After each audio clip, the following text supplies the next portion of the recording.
Yeah. Right. Good evening and welcome to this board meeting for Tuesday, April 2nd. If everybody could please stand for the pledge of allegiance. I pledge allegiance to the flag of the United States of America and to the republic for which it stands, one nation, under God, indivisible, with liberty and justice for all.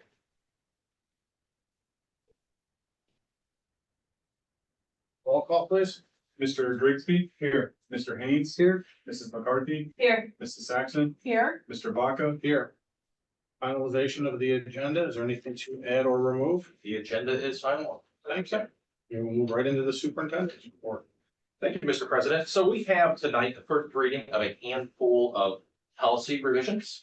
For folks that aren't familiar with how policy works, when there's law changes, when there are changes at the state, we work with a policy organization known as Neola, who looks at our policies and either makes changes or makes recommendations to changes to our existing policies for the board to approve. A lot of times those are in response to legal times, other times it's in recommendations to maybe some guidance that the auditor of state has issued. So this time around, we have a relatively light schedule of policies to change. There's about a dozen of them. In some cases, they are talking about transportation and they simply change a word. They change van to vehicle because there are districts around that are using SUVs now instead of school vans. So they want to make sure that we're up to date with that. The one this time around that probably has the biggest impact as far as our staff goes is 9211 district support organizations. And what that one was is that is a recommended change that Neola is presenting that helps to spell out the role of board members when they serve on booster groups, for instance, or serve staff members when they serve on some of these organizations as well. So that one is going to provide some clarity as to what those roles can look like, which is why it's important to get that Mr. Pacini and myself are actually meeting with several of those organizations later this week to start working through not only looking ahead to next year, but also talking about how these changes might impact them as an organization. So I know all of you have seen those are available in the superintendent's office as well. So tonight will be the first reading of those with secondary approval at our second meeting later this month. And then I would anticipate we'll have some one-off policies in May as well.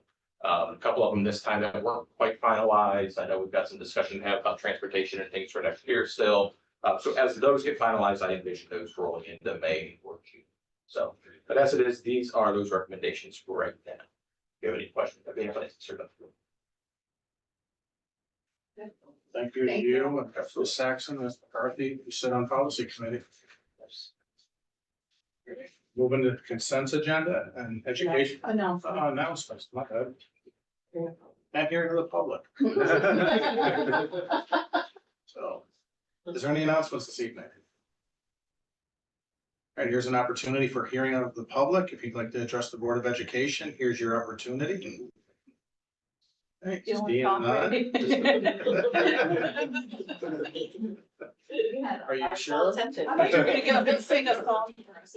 Okay. Now we will move into the consent agenda. Ms. Saxon and education. Oh, yes. We have several items outlined in the education report. First, there are 3 agreements for your consideration. Winston Consulting and Counseling will be offering services encompassing mental health promotion, early intervention, and treatment services.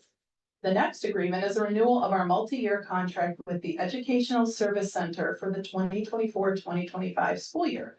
Finally, there's an agreement with Seesaw Learning Incorporated. This is a multi-year commitment for acquiring captivating multimodal learning tools spanning the 2024 to 2027 school years. Additionally, we have the 2024 summer school brochure along with the revised 2024-2025 school calendar.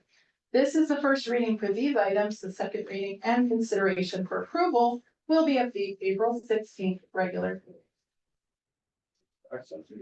Policy committee report, Ms. McCarthy. Yeah, as Mr. Fritz just mentioned, we have the first reading of a new and revised set of policies hosted by Neola.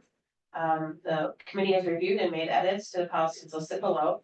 Second reading and consideration for approval will be at the April 16th regular meeting. Thank you. Communications report, Mr. Grigsby. Thank you, Mr. Vaca. It is recommended that the Board of Education accept the following gifts with appreciation. A donation of $500 being donated by the Miller Home Tile Company to go towards the North Ridgeville City Schools Adaptable Athletic Program. Donation of $100 is being donated by North Ridgeville Lions Club to go towards the North Ridgeville City Schools Academic Recognition Committee. Donation of $3,374.75 was donated by Swings and Thanks to go towards the PBIS program. $50 is being donated by the Griswold Home Care to go towards the North Ridgeville City Schools Adaptable Athletics Program. And $80 is being donated by Colleen Croninger to go towards the North Ridgeville Schools Adaptable Athletics Program. And as always, we thank our community for the tremendous support of our schools and students. Thank you. Buildings and operations report. We have 3 items under the buildings and operations report. First, there's a 3-year agreement with Ripco Studios Photography. This contract will include high school senior portraits, yearbook photos, and athletic photos. Next, there's a 3-year renewal of the district's contract with Brightly, which provides our building permit and transportation request online scheduling programs. Finally, is a contract between Len Design Architecture for design and engineering services for the construction of the new high school, maintenance and transportation facility. The first reading and the second reading will be up for approval on April 16th. Human Resources Report, Mr. Haynes. Thank you, Mr. Buck. We have a number of items in the Human Resources Report, including the annual renewal of staff contracts. We have 11 certified staff continuing contracts, 158 certified staff limited contracts, 5 building nurses and assistant physical therapists continuing contracts, 1 building nurse 2-year limited contract, 2 hourly tutorial contracts, 78 support staff 2-year limited contract, approval of the 2024 through 2027 supplemental review committee handbook. This is the first reading of these items. The second reading and consideration for approval will be on the April 16th regular meeting. This concludes the Human Resources Report. Mr. Haynes, we'll continue with you guys 13. All right. We have 3 items to consider under the Human Resources Report. 3 certified staff resignations, 1 non-representative support staff resignation, 1 support staff resignation. I move to approve the Human Resources Report in 1 reading. Second, Moved by Mr. Haynes, second by Ms. Saxon. Is there any discussion? Roll call, please. Mr. Grigsby, Yes. or I'm sorry, Mr. Haynes, Yes. Mrs. Saxon, yes, Mr. Grigsby, Yes. Mrs. McCarthy, Yes, Mr. Vaca. Yes.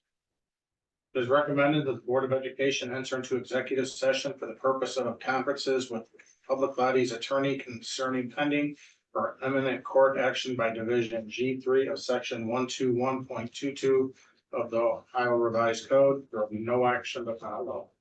moved, second, Moved by Ms. McCarthy, second by Ms. Saxon. Roll call, please. Mrs. McCarthy. yes. Mrs. Saxon. yes. Mr. Grigsby. Yes. Mr. Haynes. Yes. Mr. Vaca. Yes. All right, thank you, everybody. 6 to 8.